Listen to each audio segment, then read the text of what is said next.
Hi guys, my name is Madhukan Singh. Once again presenting a video for you about English language. Basically पिछले video में मैंने सारी बातों का सारी चीज़ों का मैंने डिफिनीसन दिया था। इंग्लिश लैंग्वेज होता क्या है, लिटरेचर क्या होता है, एंड ग्रामर का भी डिफिनीसन बताया था। ग्रामर को कितने भागों में बांटा गया है वो भी मैंने डिफिनीसन बताया था। एक एक चीज़ का मतलब there are 5 kinds of grammar. जैसे कि इसमें मैंने बताया था ऑर्थोग्राफी, आपको etymology, syntax, punctuation and prosody, इन्हीं 5 भागों में ग्रामर को बांटा गया है। और इसी के आधार पर हम ग्रामर के जो भी पार्ट हैं उसके बारे में जानकारी प्राप्त करेंगे धीरे धीरे आगे। ये बेसिक नॉलेज है और ठीक से सुनिएगा, देखिएगा और अपने यूज में लाइएगा जो भी चीज़ें बोली जा रही हैं। बेसिकली ये किसी किताब में जल्दी से नहीं देखने को मिलता है या कोई समझाता नहीं है, बेसिक नॉलेज है, इसलिए लोग छोड़ देता है, इग्नोर कर देता है। वहीं आगे चल के होता क्या है, किसी कॉम्पिटिटिव एग्ज़ाम में जब पूछ दिया जाता है तो वो गलती कर बैठते हैं और वहाँ सक्सेस नहीं हो पाते।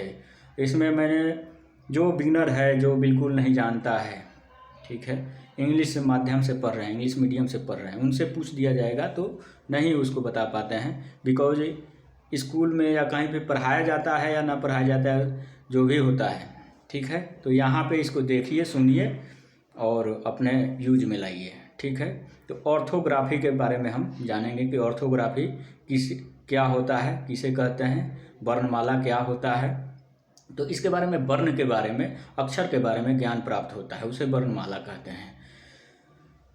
लेटर के बारे में ज्ञान प्राप्त करेंगे। लेटर होता क्या है, अक्षर कहते किसे हैं। अक्षर वह मूल ध्वनि है, वह स्वरूप है जिसको खंडित नहीं किया जा सकता है, जिसको तोड़ा नहीं जा सकता है। Letter is primary sound which can not be broken, जिसको तोड़ा नहीं जा सकता है।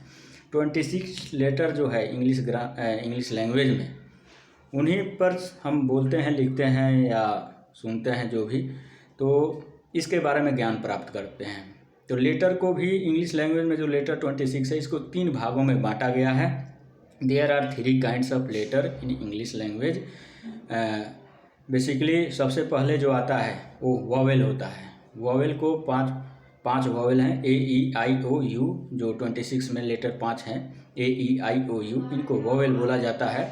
और इनका ये जो भी वर्ड के पहले इनका जो लगेगा अक्षर, जैसे अम्ब्रेला, एलिफेंट, इसमें जैसे एलिफेंट में ई लगा, अम्ब्रेला में यू लगा, तो ये पहले वर्ड के पहले जो अक्षर आ रहा है यू, अम्ब्रेला, तो ये हो गया वॉवेल। और इसके पहले जैसे ए एन का यूज जो होता है, वॉवेल के पहले जो है एन का यूज होता है, ठीक है। एक सब लोग बताते हैं या आप लोग बुक में भी पढ़ते हैं, लेकिन एक फार्मूला मैं बताने जा रहा हूँ जो कि बहुत कम लोग जानते होंगे कि कहाँ पे वॉवेल का यूज मतलब होता है या कॉन्सोनेंट में कहाँ पे ए का प्रयोग होता है, ठीक है। तो जैसे कि एक फार्मूला है, हिंदी में मतलब कहा जाता है कि क और ह, मतलब क ख से हम लोग पढ़ते हैं, क और ह, क से लेकर के ह के बीच में जितने भी लेटर हैं, अक्षर हैं, उसमें ए का प्रयोग होता है। ए का यूज करेंगे, मतलब उसके साउंड पे ध्यान देंगे, नॉट ओनली अक्षर पे।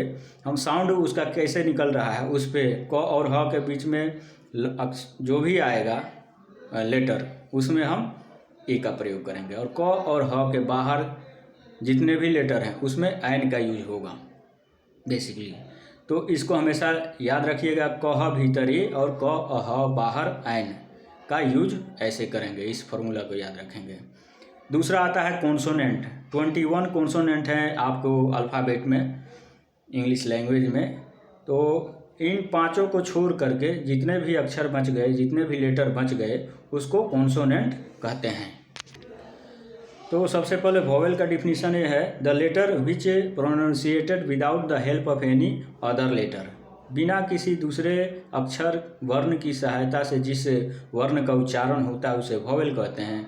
और consonant that letter which is pronunciated with the help of another letter, दूसरे वर्ण की सहायता से जिसका उच्चारण होता है उसे कॉन्सोनेंट कहते हैं। इसमें हम यूज करते हैं ए एन में ए का प्रयोग करते हैं कॉन्सोनेंट में। और तीसरा आता है सेमी वॉवेल। डब्ल्यू और वाई इंग्लिश से जो अल्फ़ाबेट है, डब्ल्यू और वाई जो वर्ड है, लेटर है, इसका प्रयोग जो है सेमी वॉवेल के रूप में होता है, ठीक ना। जब भी मतलब कोई भी वर्ड आएगा उसमें अगर WI का यूज हुआ है तो वहाँ पे ध्यान से देखेंगे कहाँ हुआ है, बीच में हुआ है, पहले हुआ है, मध्य में हुआ है, इसको हम सेमी वॉवेल कहते हैं। तो इफ़ अगर बीच में हुआ है या अंत में हुआ है तो उसको सेमी वॉवेल कहेंगे। अगर पहले हुआ है, वर्ड के पहले हुआ है तो उसको कॉन्सोनेंट कहा जाएगा। अगर बीच या अंत में हुआ है तो उसको वॉवेल के रूप में यूज होगा। तो ये हो गया आपका सेमी वॉवेल। W और Y को अगर किसी वर्ड में यूज आता है, मध्य में आता है या अंत में आता है तो वॉवेल के रूप में जानेंगे, और किसी वर्ड के पहले आता है तो उसको कॉन्सोनेंट के रूप में इसको माना जाएगा, ठीक है। ये हो गया। तो हिंदी में जैसे 52 अक्षर हैं,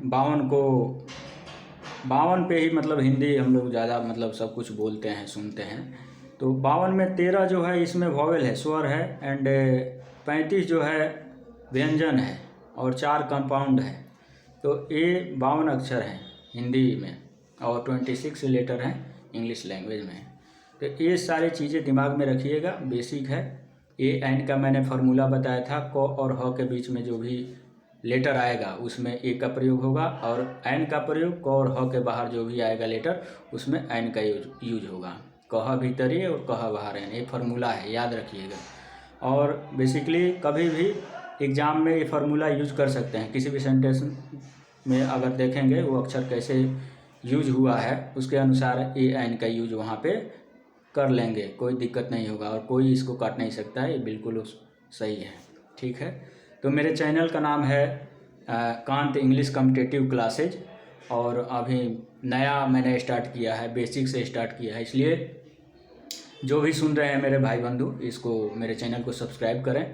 नेक्स्ट जो भी मैंने बताऊंगा वो आपके लिए बहुत ही अच्छा चीज़ होगा, बहुत अच्छी चीज़ें होंगी जो कि बहुत कम जगहों पर सुनने को मिलता है, क्योंकि बड़े बड़े विद्वान लोग बोल रहे हैं, सुन रहे हैं, लेकिन जो मैं बता रहा हूँ ये बहुत अच्छा चीज़ है, और इसको देखिए, सुनिए, और एक दूसरे को शेयर भी कीजिए। जो बच्चा है अगर शुरू किया है पढ़ना इंग्लिश, तो इतना बढ़िया मतलब इंग्लिश लैंग्वेज की जानकारी उसको यहाँ से मिल जाएगी, जो कि बहुत कम जगहों पर देखा जाएगा। आपको मैं पहले से ही बता रहा हूँ, जो मैं बता रहा हूँ इसको अपने जीवन में मतलब कहीं भी देखिएगा, इसको यूज कीजिए, बहुत मतलब सक्सेस जो है अच्छा हो। और जो मैं स्ट्रक्चर बताऊंगा उस स्ट्रक्चर को यूज कीजिएगा, और धीरे धीरे देखिएगा इंग्लिश का रिटेन जो है बहुत अच्छा हो जाएगा, ठीक है। News channel English language English पे आता है, न्यूज़ उसको सुनिए, क्योंकि सुनने से बहुत सारी मतलब आपका जो है हेजिटेशन दूर होगा, कैसे बोला जाता है इंग्लिश से।